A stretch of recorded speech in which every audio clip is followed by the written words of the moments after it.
அவங்க கட்சிக்கு அவங்களுடைய கொள்கை இருக்கிறது. அவர்கள் ஒரு கூட்டணி என்பது ஒரு காமன் நம்ம வேலை செய்து கொண்டிருக்கிறோம். திமுகவை அழிக்க வேண்டும், திமுகவை ஒழிக்க வேண்டும், திமுகவை வீட்டுக்கு அனுப்ப வேண்டும் என்ற அந்த காமன் அஜெண்டாவோடு நாங்கள் வேலை செய்து கொண்டிருக்கின்றோம்.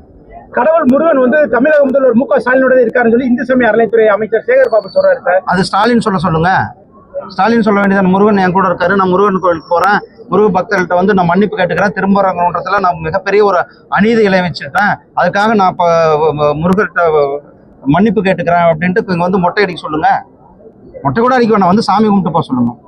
சார், மதுரை மக்கள் மத நல்லிணக்கத்தை விரும்புறாங்க, மதவெறிக்கெல்லாம் இங்க இடமே இல்லை, இது மத நல்லிணக்க பூமி அப்படின்ற மாதிரி சு வெங்கடேசன் மதுரை எம்பி சொல்லியிருக்காரு. ஆனா சாமி கும்பிடணுன்றது ஒவ்வொருவருடைய உரிமை. என்ன இது சாமி கும்பிடணும்னா உடனே அது மதமா? கோயிலுக்கு போய் என்னுடைய வழிபாட்டு உரிமையை நான் நிறைவேற்றுவேன் என்பது ஒரு மதசார் இது மத வெறியா? கோயிலுக்கு போகணுன்றது மத வெறியா என்ன? கோயில் வாசல் நம்ம பேசலாம். BIT Engineering Entrance Examination 2026. Applications live now.